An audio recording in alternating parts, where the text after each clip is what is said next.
सगळ्या सर नेमका काय प्रकार घडला, कशा पद्धतीने आपण तपास केला माननीय आमदार छगनरावजी भुजबळ थांबा रे 2 मिनिटं थांबा सगळे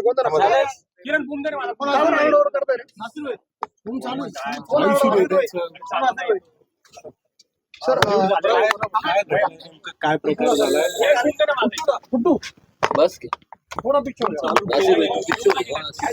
माननीय आमदार श्री छगनरावजी भुजबळ यांच्या फोनवर एका व्यक्तीने फोन करून सांगितलं की मी इन्कम टॅक्स अधिकारी बोलतोय, तुमच्या त्र्यंबकेश्वर येथील फार्म हाऊसवर रेड पडणार आहे. मी इन्कम टॅक्स मध्ये असल्यामुळे मी अधिकाऱ्यांशी बोलून तुमचं प्रकरण सेटल करू शकतो, तुम्हाला पैसे द्यावे लागतील. असं झाल्यानंतर त्यांनी नंतर फोन कट केला. परत काही दिवसानंतर फोन केला, त्यामध्ये त्यांनी पैशाची डिमांड केली आणि मग आमदार साहेबांनी सरांना सांगून आम्ही त्या पद्धतीने युनिट 1 ची एक टीम तयार केली आणि त्याला पैसे देताना आपण त्याला ट्रॅप करू अशा पद्धतीने आम्ही सापळा रचला. आणि त्या दरम्यान ज्या दिवशी पैसे द्यायचे होते सुरुवातीला त्याने प्रत्येकी 20 लाख असे टोटल 1,60,00,000 मागितले, परंतु कमी करत करत ते आपण 1 कोटीपर्यंत त्याला आपण तयार केलं. आणि ती अमाऊंट येताना त्याने धरमपूर गुजरात या ठिकाणी बोलावलं. त्यावेळेस त्या पैसे घेऊन जाणाऱ्या व्यक्तीबरोबर आपली टीम होती, आपल्या 2-3 टीम मोटरसायकलवर होत्या आणि त्या ठिकाणी त्याला पैसे देण्याच्या वेळेस सापळा करून द्वारे त्याला अटक केली आणि त्याला ताब्यात घेऊन त्याच्याकडे चौकशी केली. सर, संशयित आरोपीची नेमकी काय पार्श्वभूमी आहे, काय तपासादरम्यान? तो BSc झालेला आहे, ग्रॅज्युएट, 23 वर्षाचा, करंजाळी पेठ तालुका येथील युवक आहे. कुठलंही काम नाही, फक्त मला काहीतरी बनायचं किंवा पैसे कमवायचे या हेतूने त्याने हे कृत्य केलेलं आहे.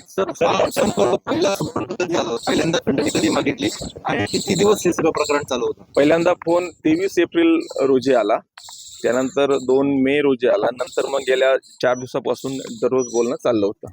स्वतः भुजबळ साहेबांचं त्या आरोपीचं काही फोनवर संभाषण झालं होतं का? नाही, तो मोबाईल भुजबळ साहेबांनी त्यांच्या एका PA कडे डायव्हर्ट केलेला होता. संतोष गायकवाड हे रेग्युलर त्या आरोपीशी संपर्कात होते.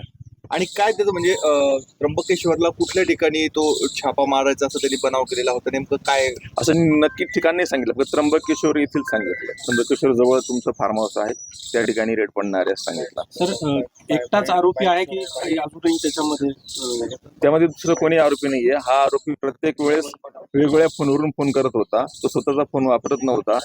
हॉटेलवर, ट्रक ड्रायव्हर अशा लोकांचे फोनवरून आपल्याला थोडा वेळ लागला. आपली टीम धरमपूरला देखील गेली होती गुजरातमध्ये, तिथे कशासाठी टीम गेली होती, तिथे नेमकं काय घडलं? आपल्याला ते पैसे देताना त्याला पकडायचं होतं, त्यासाठी आपली टीम गेली. पण त्यांनी पहिलं लोकेशन धरमपूर सांगितलं होतं. धरमपूर सांगितलं होतं, नंतर त्याला थोडा डाऊट आला, मग त्याने दुसरं लोकेशन सांगितलं एका हॉटेलजवळ हायवेवरच, आणि त्या ठिकाणी त्याला पकडलं. जो खंडणी मागणारा व्यक्ती होता त्याचं आणि भुजबळ साहेबांचं देखील बोलणं झालं होतं फोनवर, त्यांच्याशी देखील त्यांनी संवाद साधला होता असंही कळत आहे. त्याबाबत काही नाही, आरोपीचं भुजबळ साहेबांबरोबर बोलणं झालेलं नाहीये, कारण फोन तो नंबर त्यांनी त्यांच्या एका PA कडे डायव्हर्ट केल्यामुळे साहेबांचं त्यांच्याशी बोलणं झालेलं नाही. तर जो आरोपी आहे त्यांनी आधी पण असे काही कृत्य केले होते का? असे काही नाही, आरोपीवर कुठल्याही प्रकारचा गुन्हा नाहीये आणि कुठलं यापूर्वी त्याने काय केलं आहे ते आता तपासाचा भाग पुढे तपासात निष्पन्न होईल. वगैरे फोन ते आणि याचं काही कनेक्शन आहे? नाशिक शहर गुन्हे नाही, ते अजून तरी तसं काही निष्पन्न झालेलं नाही. ओके.